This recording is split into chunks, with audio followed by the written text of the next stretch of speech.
I have here the 2015 Envy KOS, the King of Spades. I believe this is the Charge. Yeah, the Charge scooter. And I'll be doing a review on this and the various other KOS completes. So, just real quick, so you guys don't get mixed up. This is the Charge. The sole has the T-bars with the small gussets on it.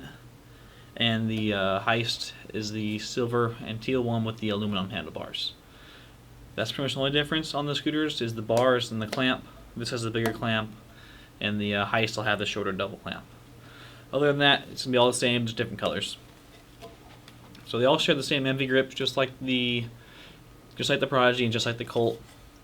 They're not bad grip, not the best, but they last, and you can ride it straight out of the box without getting blisters, and use it for quite a while.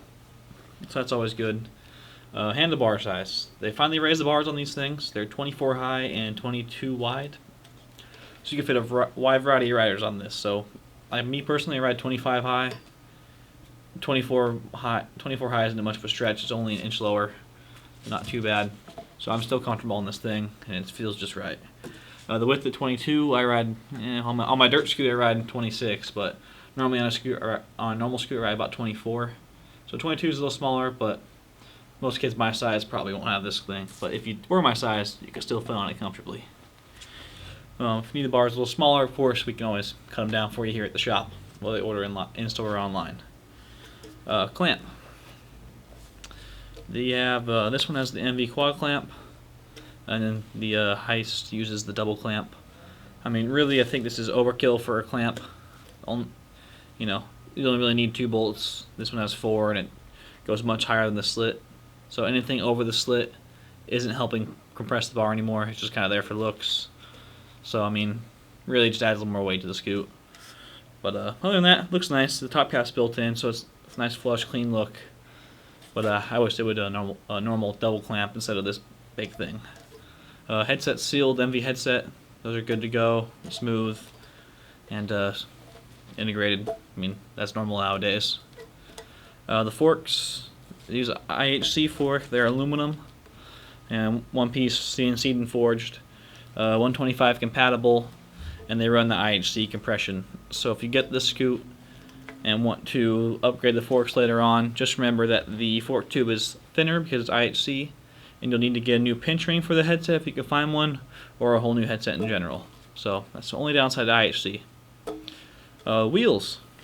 They have the 120mm Envy wheels on them. These things are fast. You can get a bigger wheel, much more ground clearance, which is good too. That way you don't scrape. And I mean, it's not really awkward to ride even though you're higher up. It's just a little bit, but that little bit makes a big difference with speed.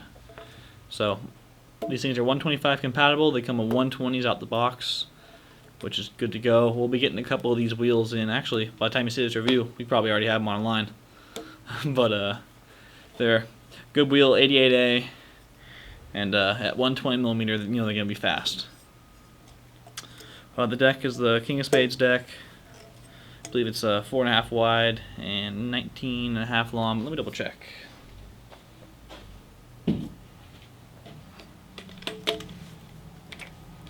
Better safe than sorry, right, guys? Don't want to tell you the wrong thing.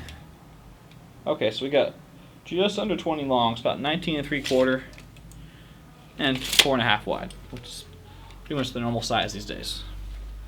Head tube on this thing. This gooseneck right here is steeper, brings the front wheel closer, helps bring the balance of the scooter forward, makes whips better. That's a cool little feature there. And of course, you get the graphics on bottom to match the graphics on the bars. The brake. This one uses a little bit different brake than the Prodigy and the Colt. It's not so round and weird looking. This one's a little more of a mellow curve on it. And of course, the 120 wheels is going to fit much more snug and be more reactive now that it's closer. You don't have to put more weight on it to touch the wheel because it's sitting in a good spot there. And being a flex fender, it's going to be dialed out the box. Basically silent, good to go. And the grip tape, it's got the Envy logo on it. It's simple, basic grip tape, not the grippiest, but they get you by for a month or so, and then you'll need some new stuff. And you can always get the aftermarket grippier kind; it's not an issue. But overall, this thing's $270. Pretty good deal for the price, being that it has the bigger 110 or 120 millimeter wheels on it, and of course you get taller bars on it now that almost anyone could fit on. It's very good. It gets a little, it's higher, it's closer in cost to our custom completes, which start at $300, but I still feel like at $270 with the features you're getting on, it's still, this thing still holds its own, and it's still a good scoop. There's the other two. There's also the Heist and the Soul.